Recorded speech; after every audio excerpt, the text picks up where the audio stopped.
ਮੇਰਾ ਨਾਮ ਨੀਲਮ ਹੈ। ਪੰਜਾਬ ਦੇ ਇੱਕ ਛੋਟੇ ਜਿਹੇ ਪਿੰਡ ਦੀ ਰਹਿਣ ਵਾਲੀ। ਮੇਰੀ ਜ਼ਿੰਦਗੀ ਆਮ ਜਿਹੀ ਸੀ, ਜਿਵੇਂ ਹੋਰ ਔਰਤਾਂ ਦੀ ਹੁੰਦੀ ਹੈ। ਪਰ ਇਹ ਆਮ ਜ਼ਿੰਦਗੀ ਕਦੋਂ ਔਖੀ ਬਣ ਗਈ, ਇਹ ਮੈਨੂੰ ਅੱਜ ਵੀ ਯਾਦ ਨਹੀਂ। ਮੇਰਾ ਵਿਆਹ ਜਸਵਿੰਦਰ ਨਾਲ ਹੋਇਆ ਸੀ। ਉਹ ਕੈਨੇਡਾ ਗਿਆ ਹੋਇਆ ਸੀ। ਵਿਆਹ ਤੋਂ 1 ਸਾਲ ਬਾਅਦ ਮੈਂ ਵੀ ਕਾਗਜ਼ ਬਣਵਾਏ, ਪਰ ਕੋਈ ਰਾਹ ਨਹੀਂ ਬਣਿਆ। ਜਸਵਿੰਦਰ ਨੇ ਕਹਿ ਦਿੱਤਾ, ਤੂੰ ਇੱਥੇ ਮਾਂ-ਪਿਓ ਦੇ ਨਾਲ ਰਹਿ, ਮੈਂ ਥੋੜਾ ਕਮਾ ਕੇ ਪੱਕਾ ਹੋ ਲਵਾਂ ਤੇ ਤੈਨੂੰ ਫਿਰ ਲੈ ਜਾਵਾਂਗਾ। ਮੈਂ ਉਡੀਕਦੀ ਰਹੀ। ਦਿਨ, ਮਹੀਨੇ, ਸਾਲ। ਉਹ ਪੈਸੇ ਭੇਜਦਾ ਸੀ, ਪਰ ਗੱਲਾਂ ਵਿੱਚ ਠੰਡ ਪੈ ਗਈ ਸੀ। ਫੋਨ ਵੀ ਹੁਣ ਹਫ਼ਤਿਆਂ ਵਿੱਚ 1 ਵਾਰ ਹੀ ਆਉਂਦਾ ਸੀ, ਪਰ ਮੈਂ ਕਦੇ ਸ਼ੱਕ ਨਹੀਂ ਕੀਤਾ, ਕਿਉਂਕਿ ਮੈਂ ਉਸ ਨਾਲ ਪਿਆਰ ਕਰਦੀ ਸੀ। ਮੇਰੇ 2 ਬੱਚੇ ਹੋਏ, 1 ਧੀ ਤੇ 1 ਪੁੱਤ। ਜਸਵਿੰਦਰ ਦੀ ਮਾਂ, ਮੇਰੀ ਸੱਸ ਅਤੇ ਜਠਾਣੀ ਘਰ ਵਿੱਚ ਰਹਿੰਦੀਆਂ ਸਨ। ਮੇਰਾ ਸਹੁਰਾ ਕਈ ਸਾਲ ਪਹਿਲਾਂ ਹੀ ਸਾਥ ਛੱਡ ਚੁੱਕਾ ਸੀ। ਮੇਰੇ ਮਾਪਿਆਂ ਦੀ ਮੌਤ ਬਚਪਨ ਦੇ ਵਿੱਚ ਹੀ ਹੋ ਗਈ ਸੀ ਤੇ ਮੇਰਾ ਇੱਕ ਹੀ ਭਰਾ ਸੀ, ਗੁਰਚਰਨ। ਉਹ ਕਾਫੀ ਅਮੀਰ ਸੀ, ਪਰ ਉਹ ਆਪਣੇ ਘਰ ਤੱਕ ਹੀ ਸੀਮਤ ਸੀ। ਭੈਣ ਨੂੰ ਉਹ ਸਿਰਫ ਰਿਸ਼ਤੇ ਵਿੱਚ ਹੀ ਭੈਣ ਮੰਨਦਾ ਸੀ। ਇੱਕ ਦਿਨ ਗਰਮੀ ਦਾ ਮੌਸਮ ਸੀ।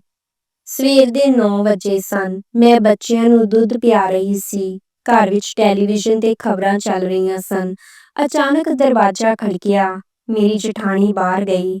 ਕੁਝ ਪਲਾਂ ਬਾਅਦ ਅੰਦਰ ਆਈ। ਉਸਦਾ ਮੂੰਹ ਉਤਰਿਆ ਹੋਇਆ ਸੀ। ਉਸਨੇ ਮੇਰੇ ਹੱਥੋਂ ਗਲਾਸ ਖਿੱਚ ਲਿਆ। ਰੱਖ ਇਹ ਦੁੱਧ ਤੇ ਤਿਆਰ ਹੋ ਜਾ। ਕਿਉਂ, ਕੀ ਹੋਇਆ? ਮੈਂ ਪੁੱਛਿਆ। ਤੇਰੇ ਪਤੀ ਦੀ ਕੈਨੇਡਾ ਦੇ ਵਿੱਚ ਮੌਤ ਹੋ ਗਈ ਹੈ, ਕਾਰ ਐਕਸੀਡੈਂਟ ਤੇ ਇਹ ਪੱਤਰ ਆਇਆ ਹੈ। ਮੇਰੇ ਹੱਥੋਂ ਪੀਲਾ ਕਾਗਜ਼ ਸੁੱਟਿਆ ਗਿਆ। ਮੈਂ ਕੰਬਣ ਲੱਗ ਪਈ। ਅੱਖਾਂ ਕੋਲੋਂ ਹਿਜਰ ਦੇ ਹਜ਼ਾਰਾਂ ਬੱਦਲ ਉਤਰੇ। ਕਾਗਜ਼ ਸਪਸ਼ਟ ਲਿਖਿਆ ਸੀ, ਜਸਵਿੰਦਰ ਸਿੰਘ ਦੀ ਮੌਤ ਹਾਈਵੇ ਦੇ ਹਾਦਸੇ ਵਿੱਚ ਹੋਈ ਹੈ। ਮੈਂ ਉਸ ਕਾਗਜ਼ ਨੂੰ ਚੁੰਮ ਰੋਈ। ਮੇਰੇ ਲਫ਼ਜ਼ ਵੀ ਮੈਨੂੰ ਛੱਡ ਗਏ ਸਨ। ਬੱਚੇ ਡਰ ਗਏ। ਮੇਰੀ ਧੀ ਨੇ ਕਿਹਾ, ਮਾਂ, ਅਸੀਂ ਪਾਪਾ ਕੋਲ ਕਦੋਂ ਜਾਵਾਂਗੇ? ਮੈਂ ਉਹਨਾਂ ਨੂੰ ਜਵਾਬ ਨਹੀਂ ਦੇ ਸਕੀ। ਪਰ ਦੁੱਖ ਤਾਂ ਇੱਥੇ ਨਹੀਂ ਰੁਕਿਆ। ਜਸਵਿੰਦਰ ਦੀਆਂ ਅੰਤਿਮ ਰਸਮਾਂ ਤੋਂ 2 ਦਿਨ ਬਾਅਦ ਮੇਰੀ ਜਠਾਣੀ ਨੇ ਮੇਰੇ ਕੋਲ ਆ ਕੇ ਕਿਹਾ, ਹੁਣ ਤੂੰ ਇੱਥੋਂ ਚਲੀ ਜਾ। ਘਰ ਸਾਡਾ ਹੈ, ਤੇਰਾ ਕੋਈ ਹੱਕ ਨਹੀਂ। ਜਸਵਿੰਦਰ ਨਹੀਂ ਰਿਹਾ, ਨਾ ਉਹਨੂੰ ਕੋਈ ਜਾਇਦਾਦ ਮਿਲੀ ਤੇ ਨਾ ਹੀ ਤੈਨੂੰ ਕੁਝ ਮਿਲੇਗਾ। ਬੱਚੇ ਵੀ ਤੇਰੇ ਨਾਲ। ਸਾਰੀ ਉਮਰ ਤੱਕ ਅਸੀਂ ਉਹਨਾਂ ਨੂੰ ਨਹੀਂ ਪਾਲ ਸਕਦੇ, ਪਰ ਇਹ ਮੇਰਾ ਵੀ ਘਰ ਹੈ। ਮੈਂ ਵੀ ਇਸ ਘਰ ਵਿੱਚ ਸਾਲਾਂ ਰਹੀ ਹਾਂ। ਮੈਂ ਚੀਕੀ। ਉਸਨੇ ਠੰਡੇ ਲਫ਼ਜ਼ਾਂ ਵਿੱਚ ਕਿਹਾ, ਰਹੀ ਤਾਂ ਨੌਕਰਾਂ ਵਾਂਗ ਸੀ, ਹੁਣ ਤੂੰ ਭੀਖ ਮੰਗਣ ਲਾਇਕ ਰਹਿ ਗਈ। ਸਾਡੀ ਇੱਜ਼ਤ ਨਾ ਡੁਬਾ। ਮੈਂ ਬੇਦਖਲ ਹੋ ਚੁੱਕੀ ਸੀ, 2 ਛੋਟੇ ਬੱਚਿਆਂ ਨਾਲ, ਜਿਨ੍ਹਾਂ ਨੂੰ ਰੋਟੀ ਦੀ ਵੀ ਸਮਝ ਨਹੀਂ ਸੀ। ਮੈਂ ਰੋਡਾਂ ਤੇ ਆ ਗਈ। ਦਿੱਲੀ ਦੇ ਰੇਲਵੇ ਸਟੇਸ਼ਨ ਦੇ ਨੇੜੇ ਇੱਕ ਕਿਨਾਰੇ ਤੇ ਬੈਠੀ। ਕਈ ਦਿਨ ਮੰਦਰਾਂ ਦੇ ਬਾਹਰ, ਕਈ ਦਿਨ ਲੰਗਰਾਂ ਦੇ ਸਾਹਮਣੇ। ਬੱਚੇ ਰੋਂਦੇ, ਭੁੱਖੇ ਰਹਿੰਦੇ। ਮੈਂ ਆਪਣੇ ਕੱਪੜੇ ਵਿਕਾਏ। ਇੱਕ ਦਿਨ ਇੱਕ ਔਰਤ ਨੇ ਮੇਰੇ ਬੱਚਿਆਂ ਨੂੰ ਹੱਸਦੇ ਵੇਖਿਆ ਤੇ ਪੁੱਛਿਆ, ਕੁੜੀਏ, ਤੂੰ ਘਰ ਕਿਉਂ ਨਹੀਂ ਜਾਂਦੀ? ਮੈਂ ਚੁੱਪ ਕਰ ਗਈ ਤੇ ਉਹ ਵੀ ਚੁੱਪ ਹੋ ਗਈ। ਲੋਕਾਂ ਕੋਲ ਦਿਲ ਨਹੀਂ ਹੁੰਦੇ, ਸਿਰਫ ਸਵਾਲ ਹੁੰਦੇ ਨੇ। ਇੱਕ ਦਿਨ ਮੈਂ ਇੱਕ ਫੁੱਟਪਾਥ ਤੇ ਬੈਠੀ ਸੀ। ਬੱਚੇ ਮਿੱਟੀ ਨਾਲ ਖੇਡ ਰਹੇ ਸਨ। ਮੈਂ ਹੱਥ ਫੈਲਾਇਆ। ਉਦੋਂ ਇੱਕ ਕਾਲੀ ਫੋਰਚੂਨਰ ਮੇਰੇ ਸਾਹਮਣੇ ਆ ਖੜੀ ਹੋਈ। ਮੇਰੇ ਦਿਲ ਦੀ ਧੜਕਨ ਤੇਜ਼ ਹੋ ਗਈ। ਡਰ ਦੇ ਮਾਰੇ ਮੈਂ ਪਿੱਛੇ ਹੋਣ ਲੱਗੀ। ਦਰਵਾਜ਼ਾ ਖੁੱਲਿਆ। ਇੱਕ ਲੰਮਾ, ਸੋਹਣਾ ਪਰ ਪੁਰਾਣਾ ਚਿਹਰਾ ਬਾਹਰ ਆਇਆ। ਮੇਰੇ ਉਸਨੂੰ ਵੇਖ ਕੇ ਹੋਸ਼ ਉੱਡ ਗਏ। ਗੁਰਪ੍ਰੀਤ, ਤੂੰ? ਉਹ ਮੇਰਾ ਬਚਪਨ ਦਾ ਦੋਸਤ ਸੀ, ਪਰ ਇਹ ਕਿਵੇਂ ਹੋਇਆ? ਉਹ ਇੰਨਾ ਅਮੀਰ ਕਿਵੇਂ ਹੋ ਗਿਆ? ਉਸਨੇ ਮੇਰੇ ਵੱਲ ਤੱਕਿਆ। ਉਸਦੀਆਂ ਅੱਖਾਂ ਵਿੱਚ ਹਮਦਰਦੀ ਵੀ ਸੀ ਤੇ ਹੈਰਾਨੀ ਵੀ। ਬੇਹੱਦ ਗੰਭੀਰ ਆਵਾਜ਼ ਵਿੱਚ ਕਿਹਾ, ਨੀਲਮ, ਇਹ ਕੀ ਹਾਲ ਕਰ ਲਿਆ ਤੂੰ? ਮੈਂ ਕੁਝ ਵੀ ਨਹੀਂ ਕਹਿ ਸਕੀ। ਮੇਰੀ ਜ਼ੁਬਾਨ ਜਿਵੇਂ ਜੰਮ ਗਈ ਹੋਵੇ। ਬੱਚੇ ਡਰੇ ਹੋਏ ਮੇਰੇ ਪਿੱਛੇ ਲੁਕ ਗਏ। ਗੁਰਪ੍ਰੀਤ ਨੇ ਮੇਰੇ ਹੱਥ ਫੜੇ। ਸਿਰਫ ਹੱਥ ਹੀ ਨਹੀਂ, ਮੇਰੀ ਟੁੱਟੀ ਹੋਈ ਆਤਮਾ ਨੂੰ ਵੀ ਥੰਮ ਲਿਆ। ਆ ਗੱਡੀ ਵਿੱਚ ਬੈਠ। ਇੱਥੇ ਨਹੀਂ ਰਹਿਣਾ। ਨਾ, ਨਹੀਂ, ਮੈਂ ਨਹੀਂ ਜਾ ਸਕਦੀ। ਮੈਂ ਭੀਖ ਮੰਗਦੀ ਹਾਂ। ਮੈਂ ਤਾਂ ਨੀਚ ਹੋ ਚੁੱਕੀ ਹਾਂ। ਮੈਂ ਕਲੰਕ ਵਾਂਗ ਝੁਕੇ ਮੱਥੇ ਨਾਲ ਬੋਲਿਆ। ਗੁਰਪ੍ਰੀਤ ਨੇ ਗੁੱਸੇ ਵਿੱਚ, ਦੁੱਖ ਭਰੇ ਲਫ਼ਜ਼ਾਂ ਵਿੱਚ ਕਿਹਾ, ਨੀਚ ਉਹ ਨਹੀਂ ਹੁੰਦੇ ਜੋ ਔਖੀਆਂ ਹਾਲਾਤਾਂ ਚੋਂ ਨਿਕਲਦੇ ਹਨ।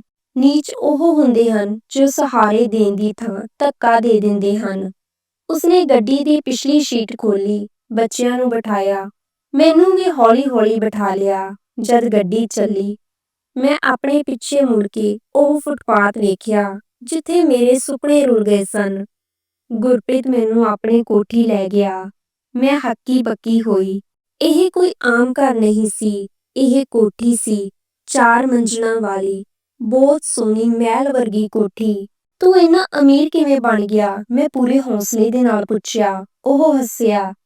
ਵਕਤ ਨੇ ਮੈਨੂੰ ਮਜਬੂਰ ਕੀਤਾ ਕਿ ਮੈਂ ਕੁਝ ਬਣਾ। ਦਿੱਲੀ ਆ ਕੇ ਕੰਮ ਕੀਤਾ, ਫਿਰ ਕੈਨੇਡਾ ਗਿਆ, ਪਰ ਤੈਨੂੰ ਭੁੱਲ ਨਹੀਂ ਸਕਿਆ। ਕਈ ਵਾਰੀ ਸੋਚਿਆ ਕਿ ਲੱਭਾਂ ਤੈਨੂੰ, ਪਰ ਜਦ ਪਤਾ ਲੱਗਿਆ ਕਿ ਤੇਰਾ ਵਿਆਹ ਹੋ ਚੁੱਕਿਆ ਹੈ ਤਾਂ ਚੁੱਪ ਰਹਿ ਗਿਆ। ਮੈਂ ਨਜ਼ਰਾਂ ਝੁਕਾ ਲਈਆਂ। ਉਹ ਕਮਰੇ ਵਿੱਚੋਂ ਬਾਹਰ ਗਿਆ। ਕੁਝ ਪਲਾਂ ਬਾਅਦ ਇੱਕ ਔਰਤ ਆਈ।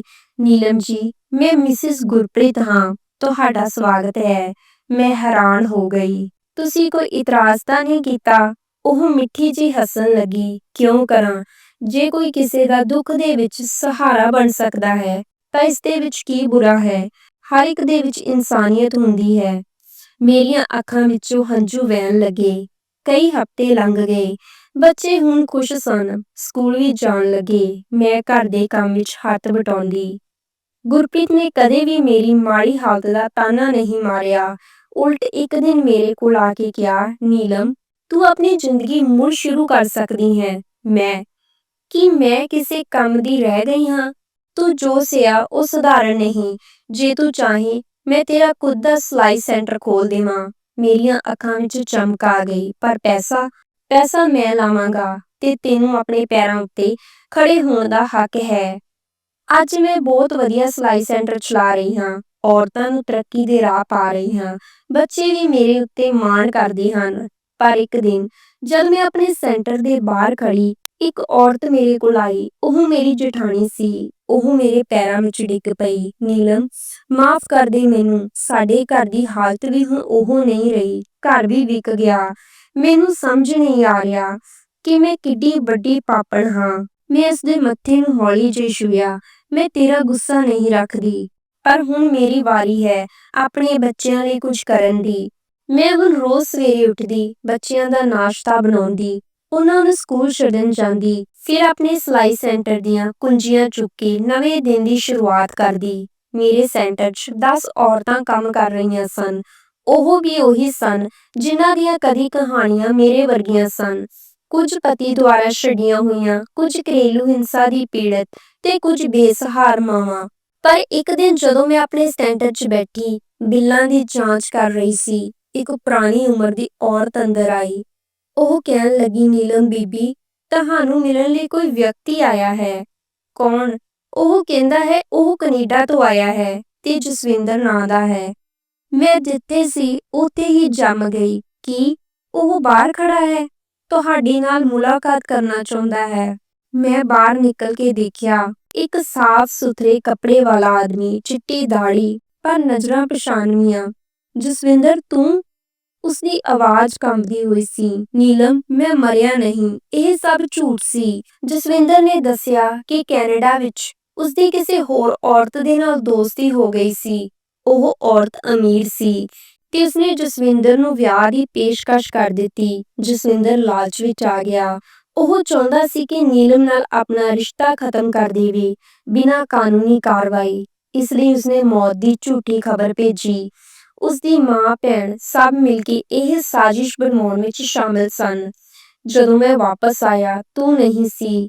ਘਰ ਤਾਂ ਵਿਕ ਚੁੱਕਾ ਸੀ। ਜਠਾਣੀ ਨੇ ਦੱਸਿਆ ਕਿ ਤੂੰ ਭੀਖ ਮੰਗ ਰਹੀ ਸੀ, ਪਰ ਮੈਂ ਖੁਦ ਨੂੰ ਮਾਫ਼ ਨਹੀਂ ਕਰ ਸਕਿਆ। ਮੈਂ ਤੈਨੂੰ ਲੱਭਣ ਲਈ ਕੋਸ਼ਿਸ਼ਾਂ ਕੀਤੀਆਂ।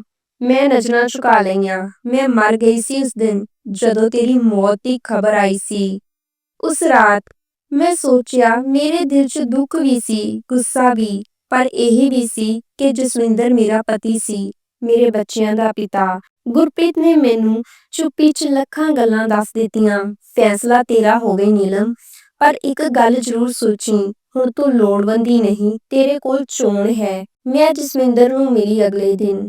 ਤੂੰ ਜਿੰਨਾ ਦੁੱਖ ਮੈਨੂੰ ਦਿੱਤਾ, ਉਹ ਕਿਸੇ ਲਫ਼ਜ਼ ਨਾਲ ਭਰਪਾਈ ਨਹੀਂ ਹੋ ਸਕਦਾ। ਪਰ ਮੇਰੇ ਬੱਚਿਆਂ ਨੂੰ ਪਿਤਾ ਦੀ ਲੋੜ ਹੈ ਤੇ ਇਹ ਵੀ ਸੱਚ ਹੈ ਕਿ ਮੈਂ ਹੁਣ ਨੀਲਮ ਨਹੀਂ, ਮਾਂਜੀਵਾਨ ਨੀਲਮ ਹਾਂ। ਮੈਂ ਤੇਰੀ ਮਾਫ਼ੀ ਕਬੂਲ ਕਰਦੀ ਹਾਂ, ਪਰ ਕਦੇ ਵੀ ਪੁਰਾਣੀ ਨੀਲਮ ਵਾਂਗ ਤੇਰੀ ਨੌਕਰ ਬਣ ਕੇ ਨਹੀਂ ਰਹਿਣਾ। ਜੇ ਤੂੰ ਮੇਰੇ ਬੱਚਿਆਂ ਦੀ ਜ਼ਿੰਦਗੀ ਵਿੱਚ ਆਉਣਾ ਚਾਹੁੰਦਾ ਹੈ ਤਾਂ ਇੱਕ ਇਮਾਨਦਾਰ ਪਿਤਾ ਬਣ, ਮੈਨੂੰ ਕੋਈ ਲੋੜ ਨਹੀਂ ਤੇਰੀ। ਜਸਵਿੰਦਰ ਨੇ ਸਿਰ ਝੁਕਾ ਲਿਆ। ਨੀਲਮ ਹੁਣ ਪਿਛਲਾ ਸਭ ਕੁਝ ਪਿੱਛੇ ਛੱਡ ਕੇ ਆਪਣੀ ਜ਼ਿੰਦਗੀ ਨੂੰ ਇੱਕ ਨਵੇਂ ਮਕਸਦ ਨਾਲ ਜੀ ਰਹੀ ਸੀ। ਉਹ ਸਿਰਫ ਮਾਂ, ਔਰਤ ਜਾਂ ਪਤਨੀ ਨਹੀਂ ਸੀ। ਹੁਣ ਉਹ ਇੱਕ ਪ੍ਰੇਰਨਾ, ਇੱਕ ਸੰਘਰਸ਼ ਦੀ ਮੂਰਤ ਅਤੇ ਆਜ਼ਾਦੀ ਦੀ ਆਵਾਜ਼ ਸੀ।